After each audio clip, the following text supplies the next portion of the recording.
दोस्तों, मैं निधि कौशिक आप सभी का फिर से एक बार स्वागत करती हूँ आपके अपने YouTube चैनल निधि कौशिक एनकेसीसी पर। दोस्तों, आज मैं आपको यहाँ पर टाइप्स ऑफ शेयर्स कैपिटल यानी कि क्लासिफिकेशन ऑफ शेयर्स कैपिटल यानी कि आपको ये जो कैपिटल होती है शेयर कैपिटल, उसका वर्गीकरण कैसे किया जाता है, कितने पार्ट्स में उसको डिवाइड किया गया है, तो हम आपको दिखा देते हैं। देखिए, ये भी ना आपके लिए बहुत इंपॉर्टेंट होने वाली चीज है, क्योंकि जब आप सारा काम कर देते हैं, सारी जर्नल एंट्रीज वगैरह बना लेते हैं कंपनी की, अंत में एक चीज निकल करके आती है बैलेंस शीट। उस बैलेंस शीट में बच्चों को सबसे ज्यादा कंफ्यूजन जो होती है वो इन्हीं पार्ट्स में होती है जो मैं आज आपको बताने वाली हूँ। तो जब आप वहां पर बैलेंस शीट बना रहे होंगे तो आपको जब ये पूरा क्लासिफिकेशन बहुत अच्छे से समझ में आ जाएगा, तो फिर आपको कोई प्रॉब्लम भी नहीं होगी। अगर आपको मीनिंग्स इसके अच्छे से पता होंगे तो आप अच्छे से क्वेश्चन में से ऑथराइज कैपिटल मतलब अधिकृत पूंजी, निर्गमित पूंजी, प्राप्तित पूंजी क्या है वो छाट करके आप अपनी बैलेंस शीट में शो कर सकते हैं। चलिए मैं आपको बता देती हूँ कि आखिर ये क्या चीज होती है, क्या मतलब इसका जो मेन रोल है इसमें वो क्या है। तो सबसे पहले मैं आपको बता दूं अधिकृत पूंजी, जिसको इंग्लिश में कहते हैं ऑथराइज कैपिटल। क्या कहते हैं? Authorise capital. ठीक है दोस्तों, तो सबसे पहले मैं आपको बता देती हूँ ये ऑथराइज कैपिटल क्या होती है। ये शेयर कैपिटल का वो वाला पार्ट होता है जो सबसे अधिकतम पूंजी का भाग होता है। क्या होता है? सबसे अधिकतम, यानी कि मैक्सिमम शेयर कैपिटल हो सकती है ये। ठीक है, तो कितना होता है? मैक्सिमम, जो अधिकतम पूंजी का भाग होता है वो यही होता है, और इसका कभी रोल नहीं होता। और जितनी ये जो तुम्हारी जो ऑथराइज कैपिटल होती है ना, ये अधिकृत पूंजी, ये कभी भी इतनी ज्यादा जो है पूंजी कभी भी इशू तो कभी नहीं की जा सकती, यानी कि निर्गमित कभी नहीं की जा सकती। ये इतनी ज्यादा, ये अधिकतम कैपिटल होती है और ये निर्गमित कभी नहीं हो सकती, इशू कभी नहीं हो सकती। नंबर 1 हो गया आपका ऑथराइज। सेकंड आता है आपका निर्गमित पूंजी, जिसको कहते हैं इशू शेयर। और आपको इशू शेयर को मैं पहले से ही इतने अच्छे से डिफाइन कर चुकी हूँ कि कंपनी का वो वाला भाग जो जनता को आमंत्रित किया जाता है कि भाई इतने शेयर्स को लेने के लिए उनको आमंत्रित किया जाता है। तो ये वो पार्ट होता है, ये आपको बहुत अच्छे से पता है। निर्गमित वाला पार्ट, इशूड वाला पार्ट कौन सा होता है? इशूड वाला जो पार्ट होता है उसके अंदर जनता को आमंत्रित करने के लिए जितने शेयर्स दिए जाते हैं वो होता है। नंबर 3 आते हैं प्रार्थित पूंजी। प्रार्थित पूंजी को हम कहते हैं सब्सक्राइब्ड कैपिटल। क्या कहते हैं? Subscribed capital. तो ये जो सब्सक्राइब कैपिटल होती है दोस्तों आपकी, तो ये सब्सक्राइब कैपिटल का मतलब होता है ये वो वाला पूंजी का भाग होता है जनता जितना लेने के लिए एप्लीकेशन प्रोवाइड कराती है। यानी कि सबसे पहले क्या? ऑथराइज कैपिटल, वो मैक्सिमम कैपिटल जो कि निर्गमित तो कभी भी नहीं हो सकती, लेकिन उस अधिकतम जो कैपिटल है आपकी जो मैक्सिमम कैपिटल है उसमें से जितना तुमने जनता को आमंत्रित करने के लिए शेयर्स करे वो क्या हो गया आपका? इन्वाइट करने के लिए जो शेयर्स है वो हो गए आपके निर्गमित जो है शेयर्स। और फिर तीसरे नंबर पे आपके आती है प्रार्थित पूंजी, जिसको कहते हैं सब्सक्राइब कैपिटल। सब्सक्राइब कैपिटल का मतलब होता है जितनी जनता एप्लीकेशन देती है शेयर्स को लेने के लिए, जनता जितनी एप्लीकेशंस देती है शेयर्स को लेने के लिए वो होती है सब्सक्राइब कैपिटल। अब क्या होता है?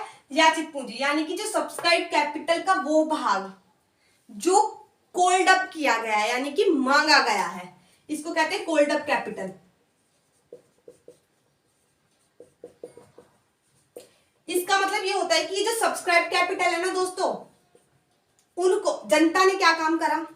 एप्लीकेशंस दे दी, भाई हमें इतने शेयर्स चाहिए, तो अब उनको मांग रहे हैं ये। ठीक है, तो क्या है? कॉल्ड अप का मतलब हो गया मांगा गया पार्ट। सब्सक्राइब कैपिटल का वो वाला भाग जो कंपनी मांगती है। ठीक है ना, ये हो गया कॉल्ड अप। और चुकता पूंजी क्या होती है? Paid up capital. क्या होती है? पेड अप कैपिटल होती है।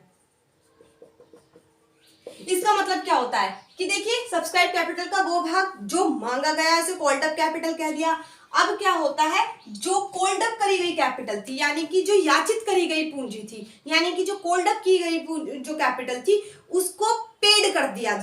जब उसको हमने पे कर दिया, जितना हिस्सा हमने उसमें से पे कर दिया, यानी कि सब्सक्राइब कैपिटल का वो भाग जो मांगा गया है और उस मांगे गए भाग में से जितना हमने पे कर दिया गया है वो पेड अप कैपिटल बन जाती है। जितना हमने पे कर दिया है वो हमारी पेड अप कैपिटल बन जाती है। उसके बाद आती है वर्किंगशील कैपिटल, यानी कि कार्यशील पूंजी। और वर्किंग कैपिटल का मतलब होता है, वर्किंग कैपिटल का मतलब होता है जो आपकी चल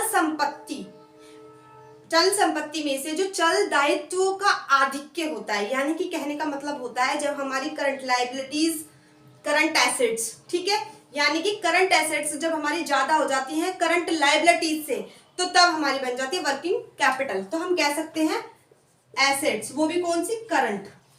करंट एसेट्स में से लेस कर दीजिए करंट लायबिलिटीज,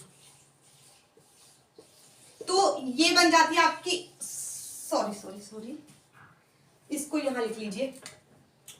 करंट एसेट्स में से करंट लायबिलिटीज को लेस कर दीजिए, तो इसका मतलब हो जाता है आपकी क्या है, ये वर्किंग शीट कैपिटल, यानी कि हिंदी में बोले तो चल संपत्ति में से चल दायित्वों को माइनस कर दीजिए, तो आपका बन जाता है कार्यशील पूंजी। याद रखिएगा, इसमें संपत्ति ज्यादा होती है, दायित्व कम होता है, तब वो वर्किंग कैपिटल बन जाती है। अब संचित पूंजी क्या होती है, तो भाई साहब संचित पूंजी वो पूंजी होती है जिसको कंपनी के समापन पर ही मांगा जा सकता है, मतलब रिजर्व किया जा सकता है। देखिए दोस्तों, क्या होता है कि कुछ पूंजी ऐसी होती है जो मतलब क्या होती है, जो तुम्हारी रिजर्व मतलब कुछ ऐसी होती है जो याचित करी गई जो पूंजी है आपकी कोल्ड अप कैपिटल है, और वो आप पेड नहीं कर पाते हो तो वो रिजर्व में डाल दी जाती है, और उस रिजर्व कैपिटल को मतलब जो नहीं दी गई है, तो फिर पूंजी क्या होती है, आपकी रिजर्व कैपिटल होती है। क्या होती है?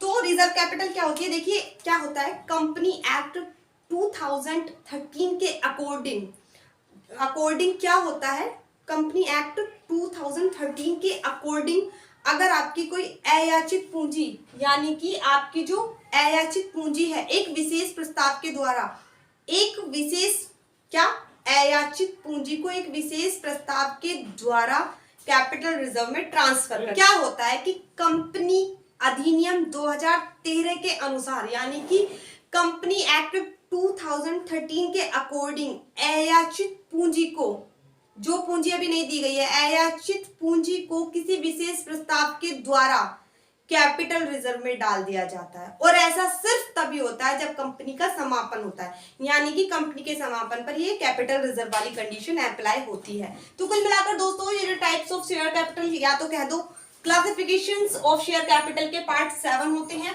अधिकृत पूंजी जिसको हम इंग्लिश में ऑथराइज कैपिटल, निर्गमित पूंजी जिसको इशूड कैपिटल, प्रार्थित पूंजी जिसको सब्सक्राइब कैपिटल, याचित पूंजी कॉल्ड अप, चुकता पूंजी पेड अप, और कार्यशील पूंजी वर्किंग कैपिटल, संचित पूंजी रिजर्व कैपिटल। बहुत अच्छे से मैंने डिटेल में बता दिया है। ऑथराइज कैपिटल वो मैक्सिमम कैपिटल होती है जो कभी इशू ही नहीं की जा सकती उतनी। इशू कैपिटल जिसको जनता को आमंत्रित करते हैं शेयर्स के लिए।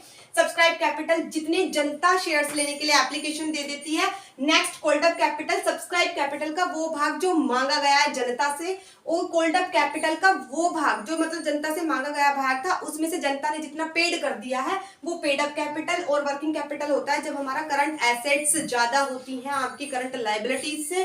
नेक्स्ट आपका संचित पूंजी जिसको इंग्लिश में कहते हैं रिजर्व कैपिटल, ऐसा तभी होता है जब कंपनी एक्ट 2013 के अकॉर्डिंग आपको अयाचित पूंजी को किसी विशेष प्रस्ताव के द्वारा रिजर्व में डाल दिया जाता है। ऐसा सिर्फ समापन पर ही होता है।